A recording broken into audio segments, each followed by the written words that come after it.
फिर से स्वागत है मेरे चैनल पर। मैं हूं राज और आप देख रहे हैं हाईवे 33। तो दोस्तों, आज की जो कहानी है बिहार के रहने वाले त्रिलोकी जी का है। तो देर ना करते हुए चलते हैं उनके कहानी में। लेकिन जिन दोस्तों ने हमारा चैनल को सब्सक्राइब नहीं किया है, प्लीज़ सब्सक्राइब कर लीजिएगा। तो दोस्तों, मेरा नाम है त्रिलोकी और मैं बिहार का आरा डिस्ट्रिक्ट का एक छोटे से गांव का रहने वाला हूं। और हमारा जो गांव है बहुत छोटा सा है और गंगा के किनारे है बिल्कुल। और यह बात उन दिनों की है जब मैं 12 साल का एज में था और मैं आज 52 साल का हूं, कि लगभग 40 साल इस बात को हो चुका है। तो हमारे घर में एक मैं था और एक मेरी बड़ी बहन और हमारे दादी और मम्मी और पिताजी। छोटा सा ही परिवार था और हमारे बाबूजी खेती बाड़ी करवाते थे और खेती से ही हमारा घर का सारा काम चलता था। और एक दिन पता नहीं क्यों हमारे माँ और बाबूजी में किसी बात पर झगड़ा सा हो गया। झगड़ा कोई मारपीट वाला नहीं था, बस बातों वाला झगड़ा था और शायद माँ को बहुत ठेस लग गया उस बात को। मैं एक्यूरेट तो बता नहीं सकता। और माँ और पिताजी में बातचीत बिल्कुल बंद हो चुका था। हालांकि मेरे दादी ने बहुत कोशिश किया आपस में बात कराने की, लेकिन मेरी माँ थोड़ा जिद्दी थी, वो मानी नहीं और ये मनमुटाव सा रहने लगा घर में। आपस में बातचीत नहीं थी। बाबूजी भी घर से आते थे, बाहर से आते थे तो खाना हमसे ही बोलते थे, बेटा खाना निकालो। मैं भला क्यों खाना निकालूं? तो माँ सुन लेती थी और खाना निकाल करके दे देती थी। तो ऐसा था उनका झगड़ा कि बात भी नहीं करना और सारा काम भी कर देना। इस बात को कुछ दिन हो चुके थे और अचानक हम गर्मी के दिन थे, चांदनी रात थी, हम आंगन में ही सोते थे। तो बाबूजी हमारे दरवाजे के बाहर वो खाट लगा करके बाहर में बैठक में सोते थे और दादी का खाट हमारे खाट के बगल में ही था। मम्मी और हम दोनों साथ सोते थे और दादी अलग सोती थी। कभी मैं दादी के पास भी सो जाता था। दादी से मुझे बहुत प्यार था तो माँ से भी बहुत ज़्यादा, लेकिन दादी से बहुत ज़्यादा था। दादी बहुत मुझे मानती थी। तो एक रात को खाना वाना खाने के बाद में माँ ने मेरे से चुपके से बोला, देख तेरे से एक बात बता रही हूँ, ना तो दादी को बताएगा और ना अपने बाबूजी को, कसम खा पहले मेरी। उसने ज़बरदस्ती अपने सर पे हाथ रखवा दिया। चलो माँ बताओ क्या बात है। बोले कि कल सुबह हम नानी के घर चलेंगे और ये बात किसी को बताना नहीं है। हम सुबह जल्दी उठेंगे। नानी के घर हमारा गांव से थोड़ा सा फासले पर था। करीब अगर हम पैदल चलते तो 2.5 घंटे में पहुंच जाते और ज़्यादातर पैदल का ही रास्ता था कि उन दिनों में सड़क का इतना वो नहीं था, विस्तार नहीं था। सब कच्ची रोड थी। रोड क्या थी, डगर था। और तो हमने मम्मी ने पैदल ही जाने का मन बनाया था। तो अब कसम तो खा लिया था, यानी कि मम्मी ये गलत नहीं होगा। मैं मम्मी से बोला तो बोले क्यों गलत होगा? यानी कि बिना बाबूजी को बताए, दादी को बिना बताए हम लोग घर से बाहर निकलेंगे तो उन लोगों के दिल में क्या गुजरेगी, कहीं वो डांटने लगी मुझे, तो मैं इन सब बातों में मत पड़, हम कुछ दिन में आ जाएंगे वापस, मैं तेरे बाबूजी को सबक सिखाना चाहती हूँ। और अपनी बात पर वो अड़ी रही और हम खाट पर लेटे लेटे सोच रहा था। एक चीज़ मेरे को ध्यान में आ गया कि हमारे जो रास्ता है गांव से जिधर हम नानी के घर जाएंगे, वो नदी के किनारे किनारे, गंगा नदी का किनारा किनारा ही था और उस पर ही जाना था। आज जो हमारे घर के सामने में जो गंगा किनारा था, वहाँ पर श्मशान घाट था और वहाँ तो दोपहर में ही जाने से मैं डरता था, यानी कि बिल्कुल सुन सपाटा एरिया था और गांव में बहुत इस बात का हल्ला था कि वहाँ पर भूत प्रेत दिन में भी घूमते हैं, रात की तो बात अलग है। और हम लोग इस बात से बहुत डरते थे, भूत प्रेत से। और वही मैं सोच रहा था कि हम लोग इतनी सुबह निकलेंगे तो भूत प्रेत तो रहेंगे वहाँ पर, और मैं डर से नींद नहीं आ रही थी।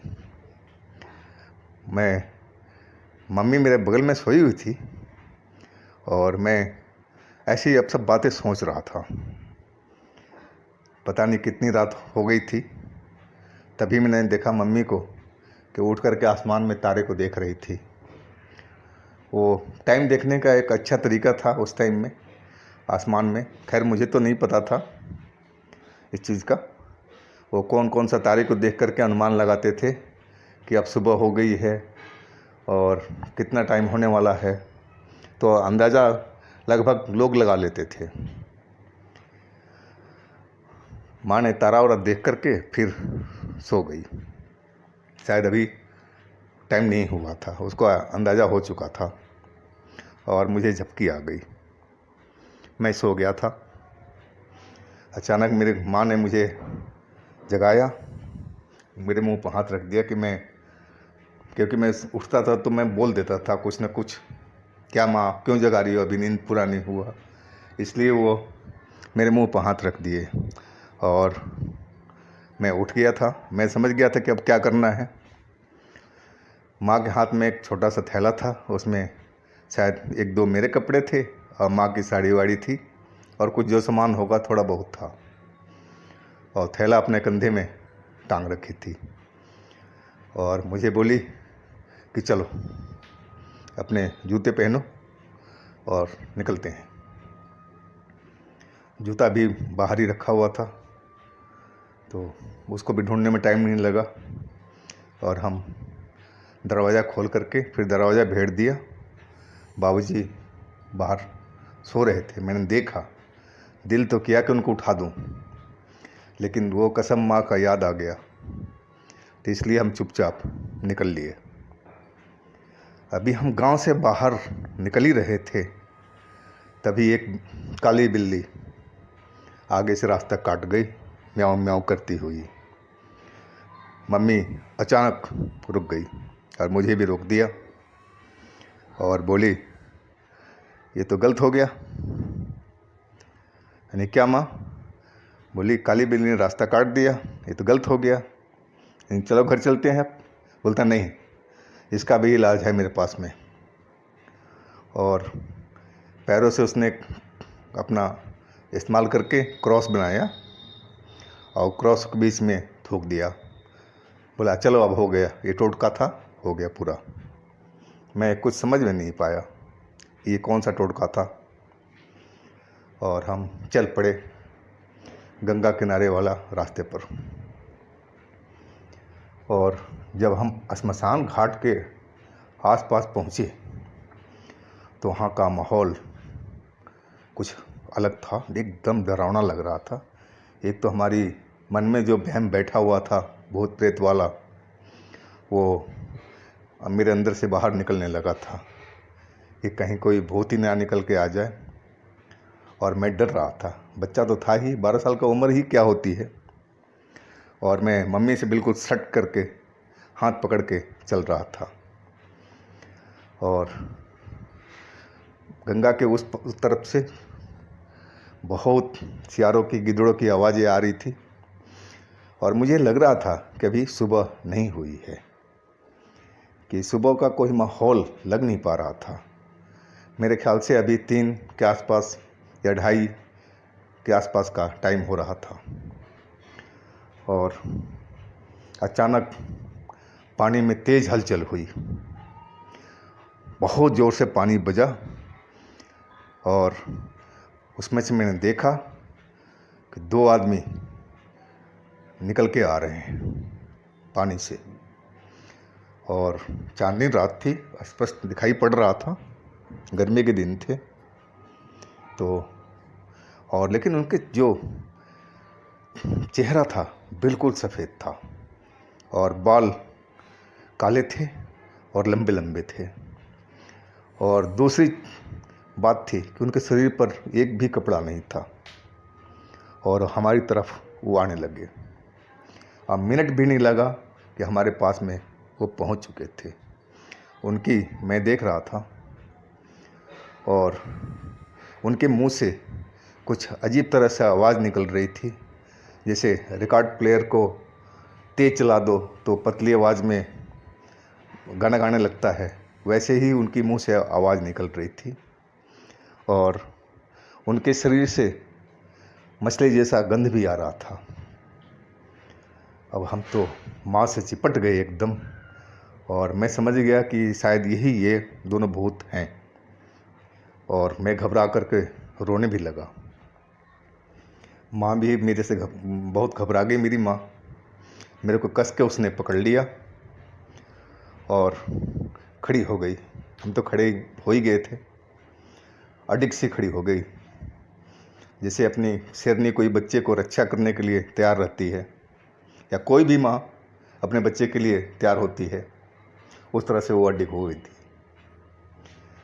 और वो तब तक वो दोनों सफ़ेद आदमी या भूत वो हमारे चारों तरफ से परिक्रमा सा करने लगे और वही पतली रिकॉर्ड वाली आवाज़ में पता नहीं क्या बोले जा रहे थे, जो हमारे पल्ले बिल्कुल नहीं पड़ रहा था और गोल गोल घूमे जा रहे थे और लग रहा था कि हमारे गोल गोल घूमते हुए बिल्कुल नज़दीक आ जाएंगे। और तभी माँ को कुछ याद आया और उसने अपना हाथ थैले में डाला और बाहर निकाला तो उसमें से पवित्र रामायण का किताब निकली, ग्रंथ निकला। वो छोटी सी रामायण की पुस्तिका थी और हाथ में लेकर उसने खड़ा कर लिया दाहिने हाथ में और चिल्लाने लगी, मेरे नज़दीक मत आना, मेरे हाथ में देख लो ये क्या है, और तुम हमारे नज़दीक आओगे तो तुम जल जाओगे। और माँ तेज़ तेज़ आवाज़ में यही बात को रिपीट किए जा रही थी और लग रहा था कि वो चंडी का रूप धारण कर चुकी है। मैंने आज तक उसका ऐसा रूप कभी देखा नहीं था। कठोर सी आवाज़ें निकल रही थी दहकती हुई और वही बात बार बार दोहराई जा रही थी कि हमारे नज़दीक मत आना, नहीं तो तुम जल के मर जाओगे। जाओ तुम जहाँ से आए हो, तुम वहीं चले जाओ, तुम पानी में चले जाओ, हमारे नज़दीक मत आओ। बार बार वही वो बात को दोहरा रही थी। और वो जो सफ़ेद भूत थे दोनों, वो हमारे चारों तरफ परिक्रमा किए जा रहे थे, वो बिल्कुल नहीं हट रहे थे। हम तो डर रहे थे और रो भी रहा था। माँ कंधे पर झोला लटका रखी थी, एक दाहिने हाथ में वो रामायण की पुस्तका अपने हाथ में ले रखी थी, पवित्र रामायण की, और बायां हाथ उसने मेरे मुंह पर रख दिया और गुर्राती हुई बोली, बेटा रो मत, अगर तू रोएगा तो हम मारे जाएंगे, तू बिल्कुल मत रो, तेरे कुछ नहीं होगा, मैं तेरे कुछ नहीं होने दूंगी, तू बिल्कुल चिंता मत कर, अगर तू रोएगा तो हम मारे जाएंगे। 2-4 बार वही बात को उसने रिपीट किया। मैं मौके की नज़ाकत को समझ गया था और मैं रोना बंद कर दिया।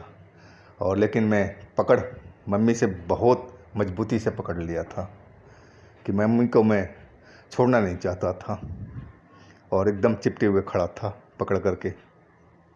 डर तो बहुत लग रहा था कि अब पता नहीं क्या हो, ये लोग तो हमें छोड़ेंगे नहीं, जैसा ये हमारे चारों तरफ घूम रहे हैं। और कौन थे ये लोग, कौन से ये भूत थे जो पानी में से निकल के आए थे और बिल्कुल सफ़ेद और शरीर पर एक भी कपड़ा नहीं, लंबे लंबे से बाल, चेहरा भी एकदम सपाट। आखिर कौन थे और हमसे क्या चाहते थे? और ऐसा करते करते मम्मी एकदम अडिग खड़ी रही, बार बार वही बात अपनी दोहराई जा रही थी। अब बिल्कुल भी नहीं, अब तो बिल्कुल भी नहीं डर रही थी कि तुम हमारे नज़दीक आते ही जल जाओगे, हमसे दूरी बना के रखो, तुम लोग यहाँ से चले जाओ, जहाँ से आए थे तुम लोग वहीं जाओ, तुम लोग जल जाओगे, बचना चाहते हो तो पानी में चले जाओ, जहाँ से तुम आए थे। वही बात को दोहराई जा रही थी। लेकिन वो दोनों भूत वो हमारी मम्मी के बात पर बिल्कुल गौर नहीं कर रहे थे, लेकिन नज़दीक भी नहीं आ रहे थे। एक दूरी बना करके शायद हम मम्मी को थका देना चाहते थे। उनका मेन लग रहा था एम यही था कि डरा के थका देना और लास्ट में मम्मी को ऊपर हावी हो जाना या हमारे ऊपर में। शायद इनका यही मेन मकसद था और उसी मकसद में वो हमारे चारों तरफ घूमे जा रहे थे। करीब 1 घंटा के आसपास टाइम बीत चुका था और अब लग रहा था कि शायद सुबह होने वाली है। शायद मम्मी ने जो आसमान में तारा देखा था उसको पढ़ने में मम्मी को बहुत बड़ी गलती हुई थी। और तभी मुझे दूर से अपने बाबूजी की आवाज़ सुनाई पड़ी, त्रिलोकी तुम कहाँ हो बेटे, कहाँ पर हो? वो ज़ोर ज़ोर से चिल्ला रहे थे। और जैसे ही उनकी आवाज़ मेरे कानों में पड़ी, मेरी हिम्मत बहुत बढ़ गया और मम्मी का भी हिम्मत पहले ही बढ़ा था, अब और बढ़ चुका था। साहस सी आ गई थी। मम्मी बोली, बेटा घबरा मत, तेरे बाबूजी आ रहे हैं, सब कुछ ठीक कर देंगे, तू डर मत बिल्कुल भी। और बाबूजी नज़दीक आते जा रहे थे, अब दिखाई देना शुरू हो गए थे। मैंने फिर ज़ोर से चिल्लाया जितनी मेरे अंदर ताकत थी कि बाबूजी मैं यहाँ पर हूँ, जल्दी आ जाओ। और बाबूजी तेज़ तेज़ कदमों से दौड़ने लगे, लेकिन वो भूत जो थे वो हमारी परिक्रमा करते रहे, वो बिल्कुल भी नहीं डरे और गोल गोल घूमते जा रहे थे और अपनी रिकॉर्ड प्लेयर जैसी आवाज़ में पता नहीं क्या बोलते जा रहे थे। और बाबूजी बिल्कुल पास में आ गए, अब मुझे साफ दिखाई दे रहे थे। मैं फिर जोर चिल्लाया, बाबूजी हम यहाँ पर हैं। बोले, बेटा घबरा मत, मैं आ गया हूँ, डरो मत बिल्कुल भी। और वो गायत्री मंत्र पढ़ना शुरू कर दिए थे और तेज तेज गायत्री मंत्र पढ़ते हुए हमारे नज़दीक आ रहे थे। लेकिन उन भूतों की साहस देखो, और अभी भी वहाँ से नहीं हटे थे। अब बाबूजी बिल्कुल करीब आ गए थे और गायत्री मंत्र बहुत ज़ोरों से पढ़ रहे थे। जब बिल्कुल पास में आ गए ना, तब जाके वो भूत पानी के अंदर में कूद गए। छपाक छपाक की 2 बार आवाज़ हुई और फिर बिल्कुल पानी शांत हो गया, जैसे कोई बात ही हुआ ना हो।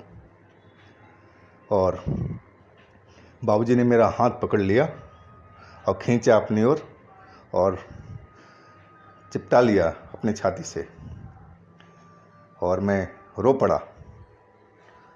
बाबूजी ने बोला, चुप रहो बेटा, चुप रहो, शांत रहो, अब मैं आ गया हूँ ना, सब कुछ सही होगा, चलो तुम लोग घर चलो। और मम्मी भी अब रोना शुरू कर दिया था। मैंने बोला, मम्मी चुप हो जाओ, आप आओ, चले घर चलते हैं अब। फिर बाबूजी का गुस्सा उबाल में आ चुका था और बहुत खरी खोटी माँ को सुनाया और बोले कि तुम्हारे वजह से आज ये लड़का भी तुम्हारे साथ में मारा जाता, तुम मर जाती अकेले। ऐसी ऐसी बात बोले जो मैं आपको बता नहीं सकता हूँ, गुस्से से। और अब बोले क्या करना है, नानी के घर जाना है, अपनी माँ के घर जाना है कि अपने घर चलना है, अब तुम पसंद कर लो यहीं पर। मैंने मम्मी का अपना हाथ खींचा, चलो मम्मी घर चलते हैं। मम्मी चुपचाप चल दी। अब मुझे लग रहा था कि मम्मी को अब इस बात का अफसोस था कि वो ऐसा नहीं करना चाहिए था उनको। अपनी भी जान खतरे में डाला, साथ में हमारी भी जान खतरे में डाला और बाबूजी को भी। अगर बाबूजी गायत्री मंत्र नहीं जानते या उनके पास में कोई ऐसा विद्या ना होता तो साथ में वो भी मारे जाते। तो हम तीनों की जान खतरे में पड़ चुकी थी उस टाइम। लेकिन भगवान का लाख लाख शुक्र है कि हम लोग तीनों आदमी सही सलामत बच गए थे। अब लग रहा था कि सुबह का उजाला हो रहा है और हम लोग घर पहुंच गए। दादी हमारी इंतज़ार कर रही थी। मैं देखा दादी को, दादी रो रही थी। मैं दौड़ करके दादी के से चिपट गया मैं। दादी बोली, अरे तू मेरे को भी छोड़ के जा रहा था क्या नानी घर, नानी से ज़्यादा प्यार है क्या?